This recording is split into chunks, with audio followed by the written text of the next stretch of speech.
The New York City Commission on Human Rights does not provide legal advice. The views and opinions expressed in this program are those of the individuals and do not necessarily reflect the views or position of the Commission. Enjoy the show. Hello, New York. Welcome to the anniversary episode of Rights Here, Right Now, your guide to human rights in New York City. Each episode gives listeners information they'll need to work, live, and thrive free from discrimination in our city. All episodes will also be posted on the Commission's website, YouTube channel, and Spotify. I'm your host, Jose Rios Lua, and my pronouns are he, him. I also have the honor of serving as the Chief of Staff at the New York City Commission on Human Rights. In honor of Women's History Month, we are joined by some truly inspiring leaders in New York City government. Before diving into today's topic, here's a little background information on the agency. The New York City Commission on Human Rights is the city agency that protects New Yorkers from discrimination in employment, housing, and public spaces. The Commission is charged with enforcing the city's human rights law, one of the broadest civil rights laws in the nation. The law prohibits discrimination for over 25 protected categories, such as race, age, gender identity, sexuality, nation of origin, and immigration status. New Yorkers can report discrimination to the Commission by calling 212-416-0197 or visiting our website at nyc.gov/humanrights. The Commission also seeks to prevent discrimination by conducting outreach to educate New Yorkers on their rights and responsibilities under the law. The Commission provides training and workshops that detail the protections enshrined in the law. Our trainings are grounded in the idea that our rights are interconnected and that we all have a role to play to advance equity in New York City. You can request a training on our website. Again, that's nyc.gov/humanrights. My guests for the day are three exceptional people who are leading the way to ensure that New York City is a place where the right to be free from discrimination and gender-based violence are realized, and that racial justice permeates the city. I'm elated to introduce, first, usually a co-host, today a guest, Deputy Commissioner of the New York City Commission on Human Rights, JoAnn Kamuf. Welcome back, JoAnn. Thank you. Glad to be here. Stressful in this seat. I was going to say you're usually on this side, metaphorical side, where you are co-hosting, but today you are the guest. Also with us here today is Sethi Sherman, Chief Equity Officer and Commissioner for the Mayor's Office of Equity and Racial Justice. Welcome, Commissioner. Thank you for having me.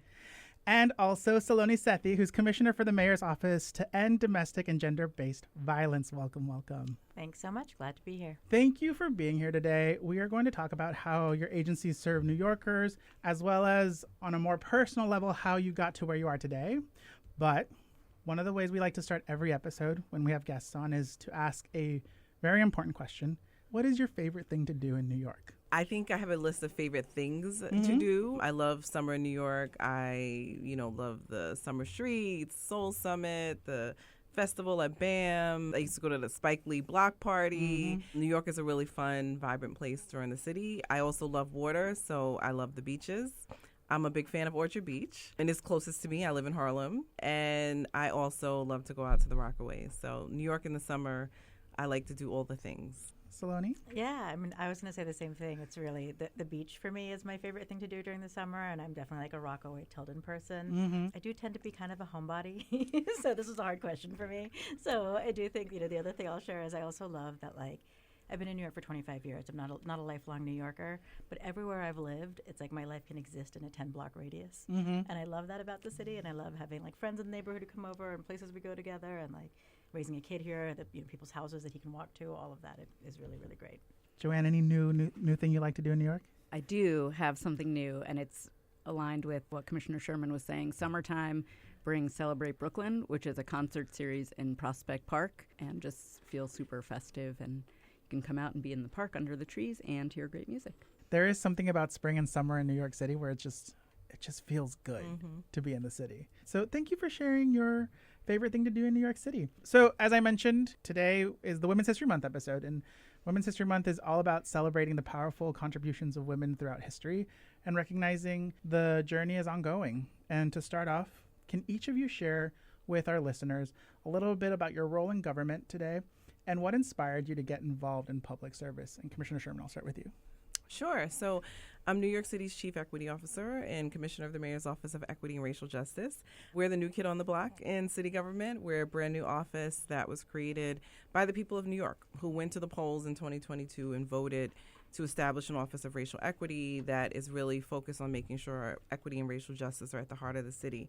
Within our office, we have a number of other offices, including the Commission on Gender Equity, the NYC Unity Project, which is focused on the LGBTQ plus community. We're also home to NYC Her Future and the Young Men's Initiative, which are focused on programming and activities and strategies that are designed to really address the unique disparities we see between young people of color. And so our office is really, exactly what it sounds like. We're focused on creating a fairer, more equitable New York City, and that's a tall order. And so we have a really dedicated team that we've recruited really over the past year, as well as folks who've been in government for quite some time, to really carry that out. I sort of found myself in this world of public service for quite some time. I've been in city government for well over a decade and in the nonprofit sector for a long time, really focused on community and economic development and working with communities that have traditionally been left behind, right? Left behind in public policy, left behind in the ways in which we founded and established our nation and our cities, and communities that through that, right, have still been resilient, that have really helped make our city what it is and have also helped bring progress across our country. And so my worldview is very much shaped by my own experience.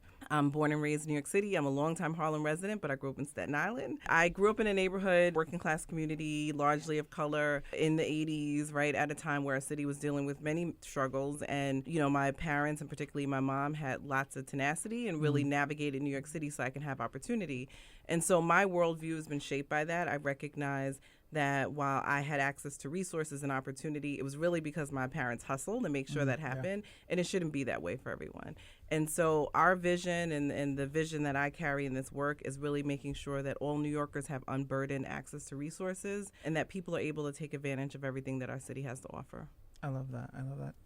Commissioner Sethi? Sure. So, yes, I'm the Commissioner of the Mayor's Office to End Domestic and Gender-Based Violence, and our role in the city is to prevent and respond to all forms of gender-based violence, which we think of as any violence that disproportionately impacts women, girls, transgender, and gender-expansive folks. So that includes intimate partner violence, family violence, sexual violence, human trafficking, gender-based hate violence. And our office was actually created in 2001 by a voter mandate as the Office to Combat Domestic Violence, and has expanded over the years to include other forms of interpersonal violence, really in recognition that the folks we serve don't just experience, one form of violence. They are often experiencing multiple things, and we want to serve the whole person, and all of these things are interconnected, right? And so when it comes to our work, we operate the 5 family justice centers where we provide walk-in services for everybody. There's one in each borough. They're open 9 to 5. You don't need an appointment. You can call and receive free legal and social services, including counseling, case management, family law assistance, immigration legal assistance, and there's city agencies on site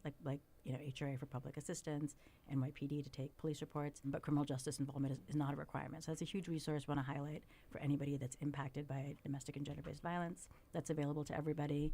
And we also do a whole host of programs that are also focused on prevention. So we work in schools, we work with young people. We have a suite of programs that work with people who cause harm to really intervene in abusive behavior, which is kind of a newer portfolio of work that I'm excited about.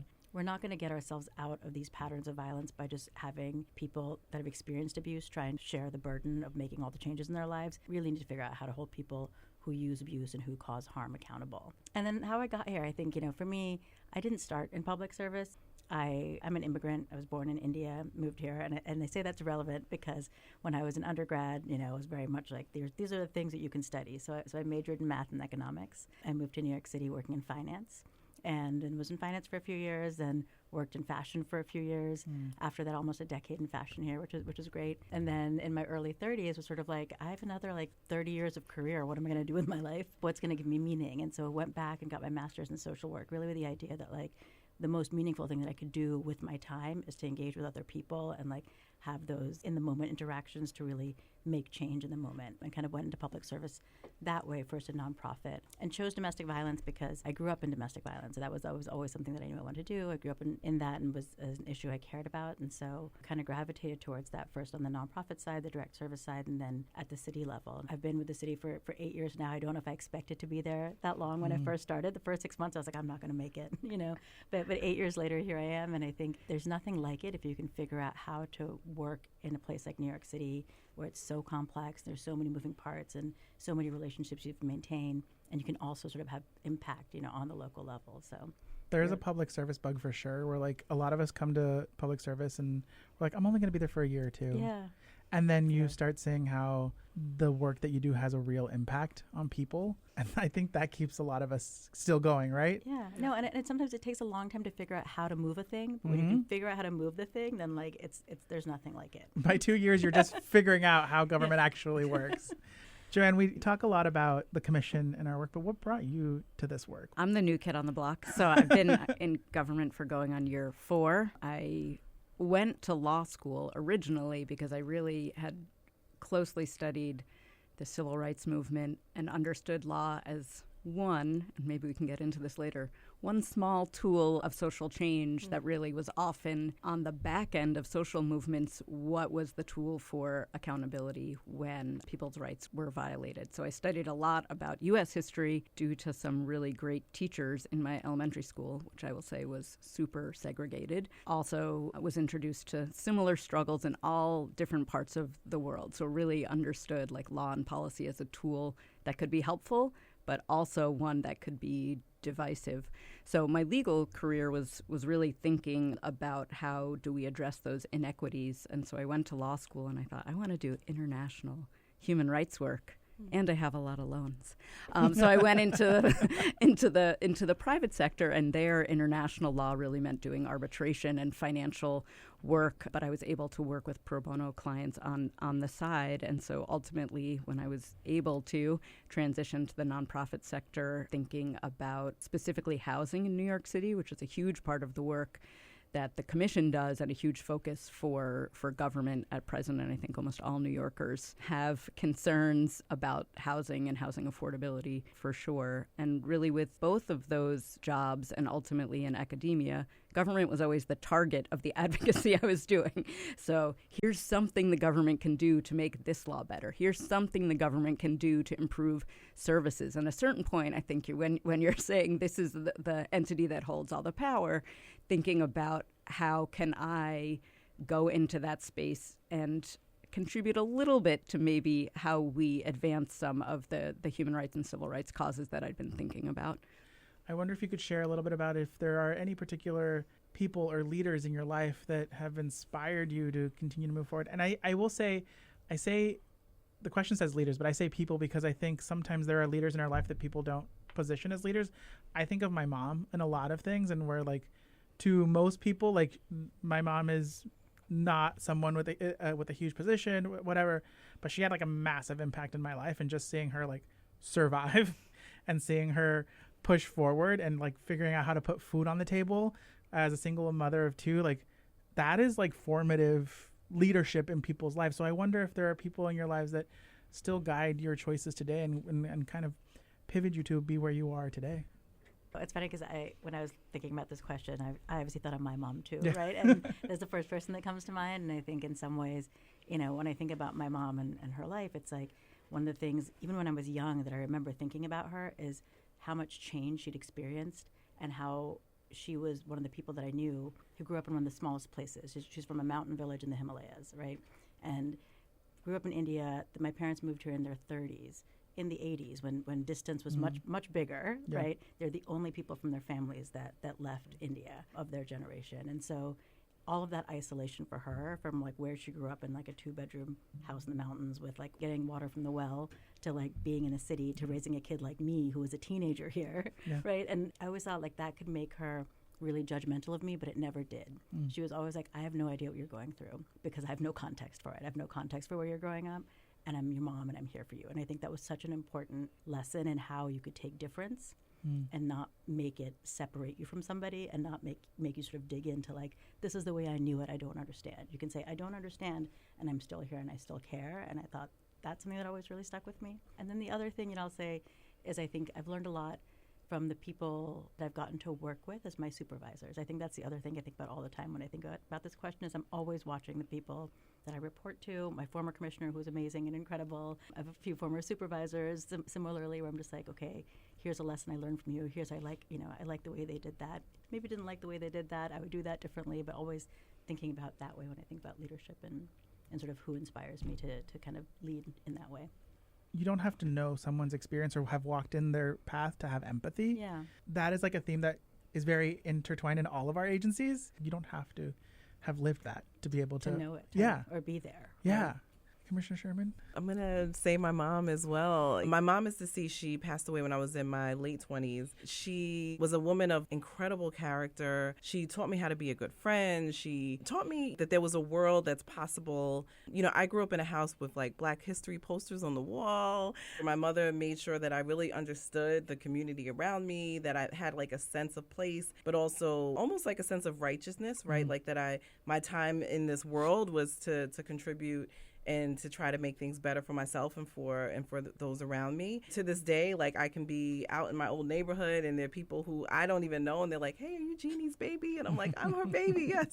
Because they remember her and they remember just like the spirit that she brought. And so my mom definitely is still my North Star. I always say if I could leave behind the feeling that she left with other people, then my time here was spent well. And I think just all the women in my family, I have an incredible sister that I look up to. I have like many aunties and my grandma who, you know, came to New York from the rural South. She got married at like 16, had kids like back to back the way, you know, in the 1940s and 50s. And came to New York while her husband was in the war and just lived an incredible life. And I come from a family of strong, impactful, incredible women who also knew how to enjoy their lives. And so that's something that I take from that. JoAnn, any leaders or people in your life that inspire you? Well, I'm going to continue on the train, but I'm going to add my dad, too. It's my parents, who I think have become much more open over time, started out with a super strong mission of service that was based in faith for them, but it really carried through to me thinking about what do we have, how do we share that, who has what in our communities. They trained me to have a liberation theology approach. They grew up with very little, and that impacted, I think, how they raised me and what their values were, and so that has had a huge impact on me and my interests in serving my community really locally, both in government and in other ways as well. But I was also thinking in a more lofty people I just think are amazing leaders in the field that I've chosen, which is in law. And that's Constance Baker Motley, who was a Columbia Law grad, who was a federal judge, who briefed the cases Brown v. Board of Ed, despite a huge amount of hurdles for her. And so, again, thinking about law as a tool for change, but also recognizing that people that are doing this work also come to it with all their personal experience. So I'm the first person to go to college in my family. And so to your point of like, my mom did not know how to understand, but she was always there for me. One of the things she said to me was, you know, you're going into a different world than what I know. A world where, from my perspective, there's no space for us. So you're going to have to make space for yourself, but don't forget who you are as you're making that space. And so I often like to tell people that our identities are never one thing. We are at the intersection of many different things. And I very much subscribe to the idea of the crystallized self, where our identities are multifaceted. And so to show up to work in government as your full self can sometimes be difficult, can sometimes be challenging, can sometimes be extremely powerful. How do you think your identity has shaped the way you approach your work and also just who you are as a leader? And I'll start this way now. Having been raised in a family where my grandparents were immigrants and identified very strongly with their home countries is something that has permeated my own upbringing. And the other piece is faith and the role of, again, service as a way to build community and to be there for other people. Part of the inspiration from the lawyers that I studied and hoped to emulate even 1/1,000,000th of their brilliance is really the piece that I mentioned at the start. Law can be a tool for accountability, but it's only effective if it takes into account the people who will be impacted by implementation, by really people on the ground. And I think that's part of the reason the Commission on Human Rights is such an important entity for me, and its approach is really important because we are a law enforcement bureau. That's half of what our agency does. But the other half is really engaging with communities and thinking about what is the experience on the ground and how can that inform what the law looks like, how we talk about the law, and how people are experiencing it. So I think the participatory idea that came to me through faith is a really important part of both the work that we do, but also how I aim to manage my teams and the people I work with. It's so many ways I feel like that my identity is sort of important to my work, you know, and in one way, like I was saying, I think I do this work partly because I'm a survivor of sexual violence and a child witness of domestic violence, right? And so when I think about the work to end gender-based violence, it's the work to end harmful patriarchy, and some of that is just fighting for myself in some very, very deep way, right? Fighting for my own right to exist in some very, very deep way, and that's always a part of what I do as a leader and in the workspace.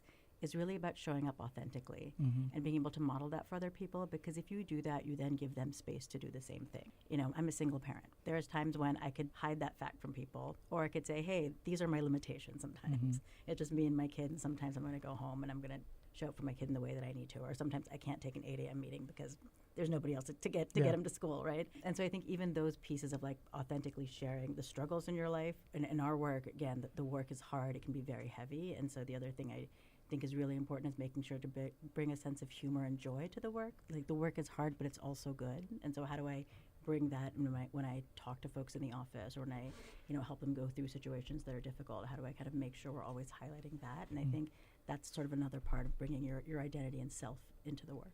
Yeah, I think as a Black woman navigating the work world and navigating government, I bring sort of that duality to all that I do. I also bring the identity of being a New Yorker. And just to echo my colleagues, right, I bring my gender, my racial identity, but also just my life experience into the work that I do, and also into how I approach leadership. I've experienced many different types of leadership styles throughout my career. And I do think that particularly when you're a woman, the model of leadership that is sort of given to you is like this very patriarchal type of leadership that you see across companies, and also sometimes in government as well too, right? Even in the nonprofit sector, the things that you're told that are important about leaders are usually like exerting dominance and having authority, right? And not always the most effective way to lead. I was in a panel discussion last week with a whole bunch of other fantastic women leaders, and I shared, you know, when I left my last job, I was an executive at the Housing Authority, and when I left, I had like a goodbye with many of my team members. And this was like towards the end of the pandemic. So it was like a Zoom of, 300 people. And one comment that still sticks with me today: we follow you not because we fear you, but because we respect you. If there's anything to sum up the way I like to lead, I think it's that. I don't want people to be scared of me. I don't want to be just exerting dominance for the fun of it. I want people to respect me because I respect them. I respect their expertise. I respect their experiences. I respect all of their identities. And I think that ultimately makes for a better team, a better outcome, and for me, right, my preferred style of leadership. Yeah, and I think that's the balance, right? It's like your identity is so important to everything you do, and your life experience is so important to everything you do, but how do you make sure it's not overshadowing somebody else's too in the workplace, right? Like, I think it's about creating that space, and that respect piece is so important because like everyone's coming in with that. So how do we hold all of that, right? Yep. And part of that is also when you make that conscious decision, because it is a conscious decision as a leader to say, I'm going to respect those I work with. Doesn't mean we're always going to agree. Doesn't mean that we're going to have the same plan and execute the same way.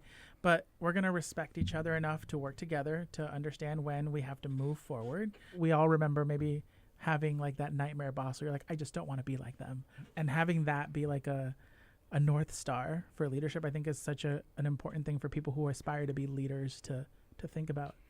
Yeah, I was just going to say, I mean, to Commissioner Sethi's point, I think one of the challenges with work that people come to because it is values aligned is that it's also not personal, right? So how do you create a space where decisions can be shared and people's ideas, which are all going to be different, can be valued? But again, you're going to disagree, and thinking about how you set the tone while recognizing that people are passionate because they really care, and it reflects a lot of their experience and own identity. So our agencies work together on a lot of things, and our work is very intertwined.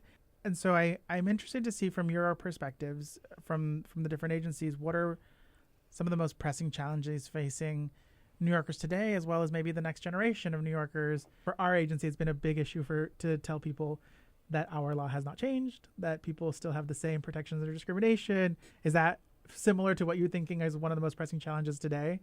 The list is very, very long. You need to say one pressing or the most pressing challenge. I think there's so many things. From the perspective of your agency, we are here to protect the rights of New Yorkers, regardless of who they are, and we see a direct assault on identity characteristics happening, and that's challenging to address. Building trust as government agencies is already challenging, and now we have another layer of that. But I think that another piece that I would say is also a breakdown in trust and communication more generally. Like, I feel like when I used to hear about politics, it would be, and they're working across the aisle, and they've compromised on X, and I feel like that's now seen as a weak way of doing governance or really anything, and that is, to me, hugely problematic and challenging.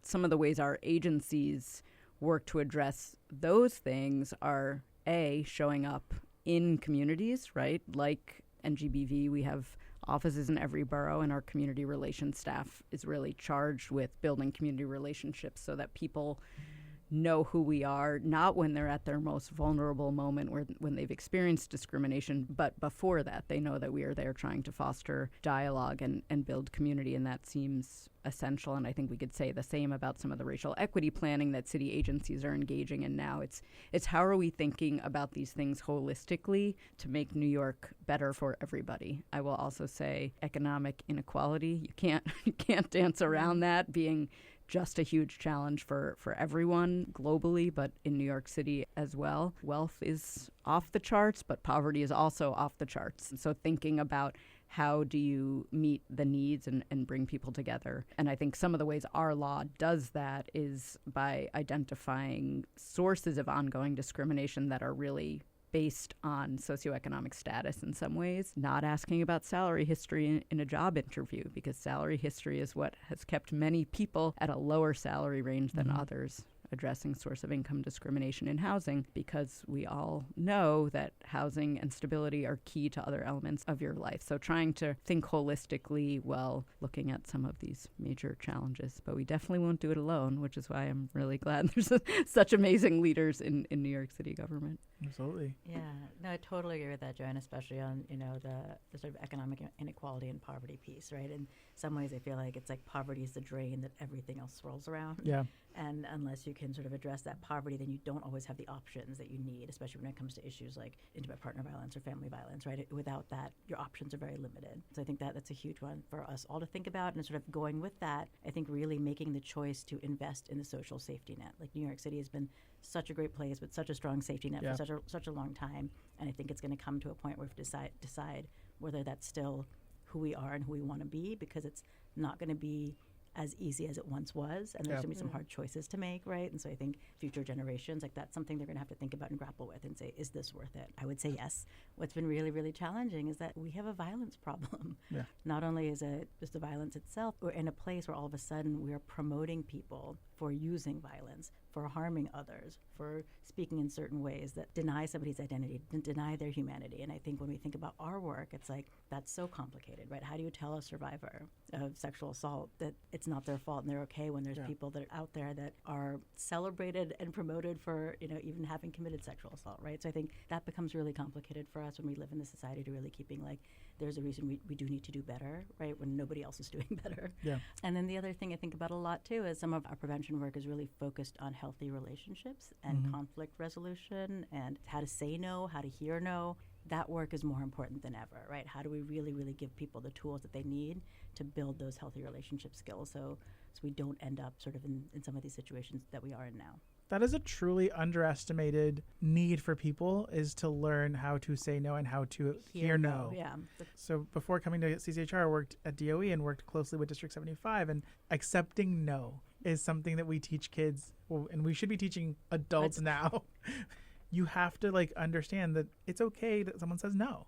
I'm just going to jump on one, or I don't know, not one point, but adding to my list of the most pressing challenges as I was listening to you speak is also about a core of our work. What does accountability look like? And I think we live in a society nationally, this is not New York City specifically, that is very punitive. And, some of the responses to behavior that is morally and legally negative is the kind of lock people up, or that person is a felon. And we spend so much time in our work trying to debunk myths about what someone's past or one action could have meant in their life. And so thinking about, again, a time when like everything is a soundbite and there's not really nuanced discussions, it becomes really difficult. And I think just from our perspective in civil accountability, right, we always talk about like you could come to us and get an apology, and it turns out that's actually what some people want, right? You could come to us and get these changes in policies and practices. And so really thinking more expansively about how do you make people whole when they've experienced harm, I think is a really important part of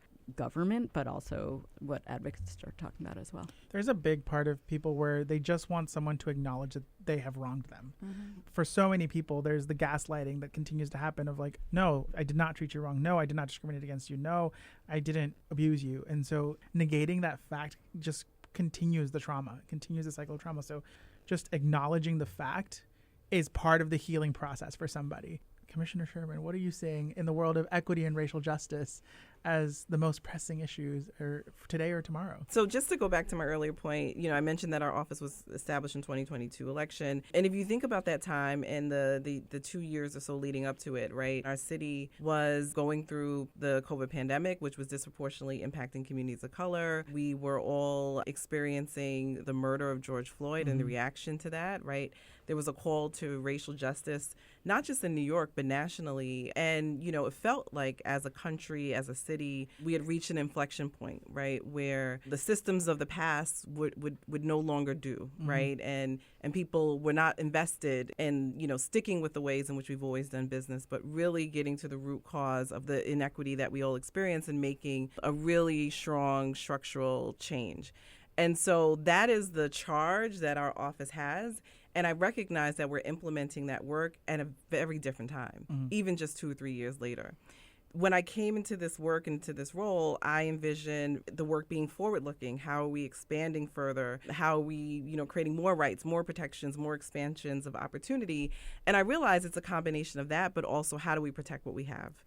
There's a lot of work that our team does that is forward-looking. JoAnn mentioned we've been working across all city agencies to implement the city's first citywide racial equity plan, and we look forward to releasing that soon. We are also working to advance anti-racism training in partnership with CCHR for all city employees and for all human service vendors. I know you mentioned people looking for an apology, people are looking for an understanding of the past. We're proud to be partnering with the Commission on Racial Equity and CCHR and a number of other agencies to help study reparations in New York City. And so there's a lot of work that we're doing that is just that, right? It's focused on structural reform. It's focused on addressing the harms of the past and making sure New York is really living into its values. When I think about the challenges of this and future generations, it's also really making sure that we don't lose the ground that we've already gained. I think some of the backlash that you see to equity work nationally is a result of the progress, right? Yeah. We have seen progress. We've seen expansions of rights and protections for people. I think the conversations that we're having around people who are trans or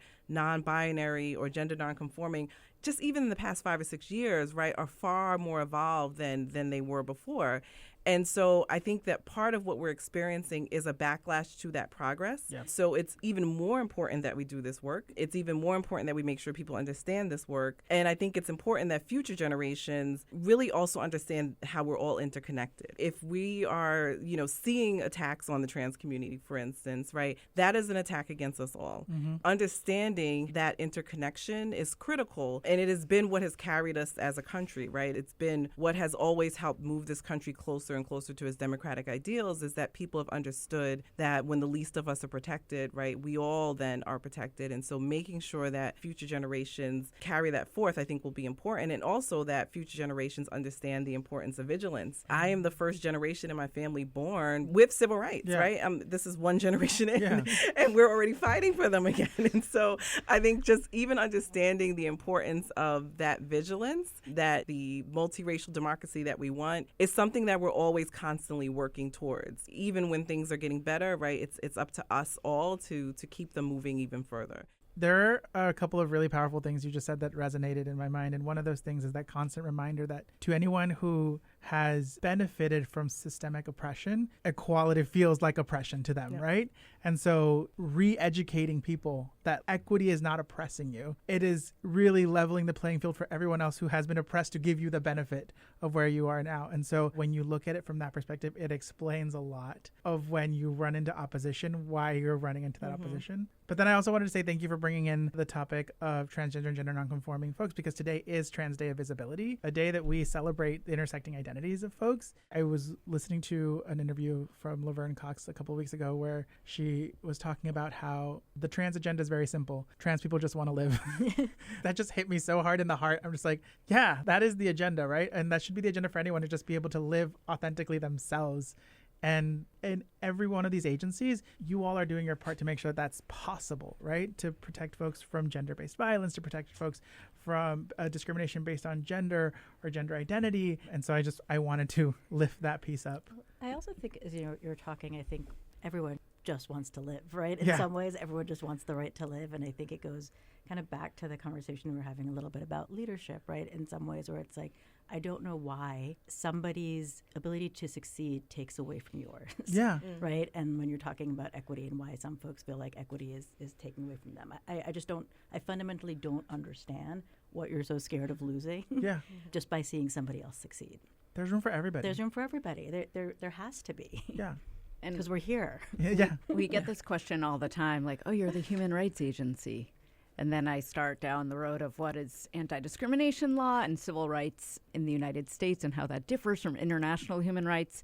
But I think the piece about international human rights that has resonated with lots of communities in the U.S. and around the world, because it is a different approach, is it's the right to these things, which goes back to the social safety net that we already talked about, but also to live, work, and thrive with dignity, right? The dignity piece is a really important piece that is way more intangible and hard to measure. But I think what all of our agencies stand for New Yorkers, civil rights and anti-discrimination law is ensuring access, but there's a critical step beyond that. How do we make sure people have the opportunity to live with dignity?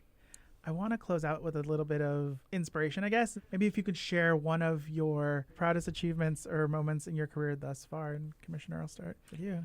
Almost every role that I've had in the city has been creating something new, like a brand new city agency, creating a new program, running a new task force, or like a massive reorganization or something that's like always changing. And so I think what I've been most proud of is to be able to sort of run and lead and build sort of startup operations in city government. And it's hard to do things where there's a lot of rigidity in how we do business, but there's a need for bringing in new ideas and innovation and building out things that can impact New Yorkers. And so I enjoy the work that we've been doing in our office, building a brand new city agency. And I've been able to do similar work in government in the past. And so if there's anything that I would say is my proudest moment, it's being able to operate in that way, but also with an eye of institutionalizing the work, right? And so I think even as we've been building out the Mayor's Office of Equity and Racial Justice, I always keep an eye to the commissioner 10 years from me or 20 years and really thinking of what I'm leaving behind for them.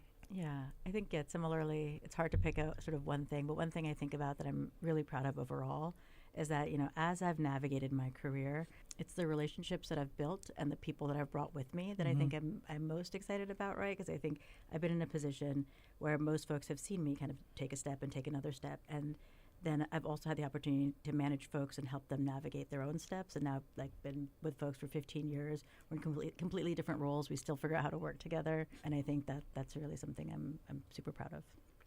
The thing I'm most excited or proud of from my time at the Commission is the passage of the Fair Chance Housing Law, which is a protection against discrimination in housing based on criminal history, which has impacted so many New Yorkers, and where advocates were really on the forefront of what the change looked like, what the non-negotiables were. And now we're in the phase of implementing that law, which is an opportunity to think about international human rights and local work.